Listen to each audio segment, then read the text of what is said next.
Good morning students, मैं अरविंद कुमार ओझा और आप देख रहे हैं मैडी प्लस विद अरविंद।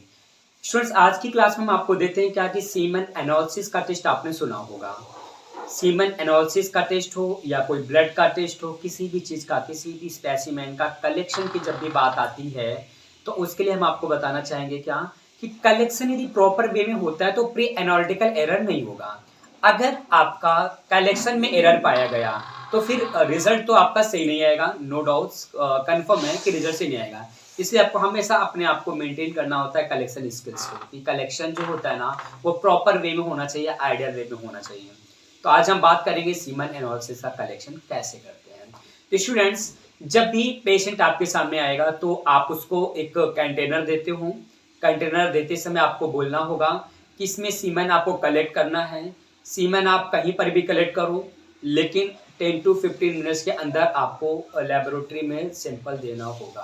कहीं से भी करो, मैटर नहीं करता। हाँ, कंडीशन है कि 10 टू 15 मिनट्स में आपको लेबोरेटरी में सैंपल देना होगा आफ्टर कलेक्शन।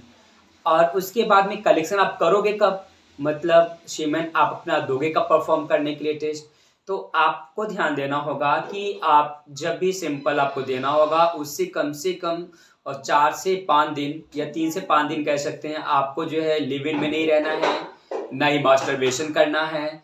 और आपको किसी भी स्थिति पे कैसे भी करके एग्जैकुलेशन नहीं होना चाहिए। अगर बीच में एग्जैकुलेशन हो जाता है तो उस टाइम पे आपका सैंपल परफॉर्म करनेबल नहीं रहेगा। जो चीज़ रिपोर्ट में आनी चाहिए वो चीज़ नहीं आएगी और डॉक्टर आपको फिर से रीसैंपल के लिए बोल सकते हैं, या हो सकता है कि आपका रिपोर्ट सही ना आए। तो इसलिए आपको ध्यान देना होता है क्या कि पेशेंट को बताना होगा कि वो 3 टू 5 डे गैप करेगा, लिव इन में नहीं रहेगा, एग्जैकुलेशन किसी तरीके से होना चाहिए, मास्टरबेशन नहीं होना चाहिए, इन सब चीज़ों को। और साथ में पेशेंट की हिस्ट्री लेना होगा कि उसकी शादी के कितने साल हो गए, क्या वो पहले कभी सीमेन एनालिसिस का टेस्ट करा चुका है, और उसका काम क्या होता है। अब बात करेंगे काम क्या होता है, ये काम क्या करता है, पेशेंट की जानने की क्या ज़रूरत है। भाई बिल्कुल है ज़रूरत। क्यों? क्योंकि उसके प्रोफेशन, उसका शेड्यूल से बहुत कुछ आपका माइंड मेकअप किया जाता है। जैसे बाय द वे कि कोई ट्रक का ड्राइवर है, वो काम करता है क्या, ट्रक चलाने का।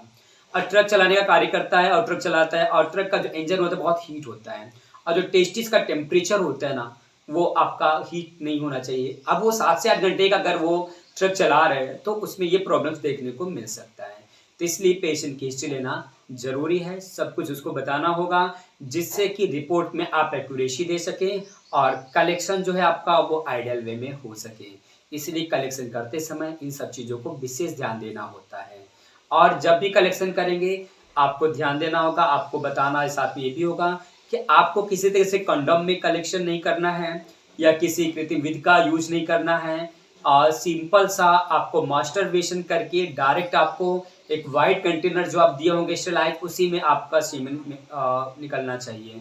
और सीमन निकालने के लिए किसी और चीज़ का कैसे भी कोई उपयोग नहीं करना है। इस चीज़ को फोर्सली बताना है, नहीं तो क्या होगा कि रिपोर्ट में आपको काफ़ी वेरिएशन देखने को मिल सकता है।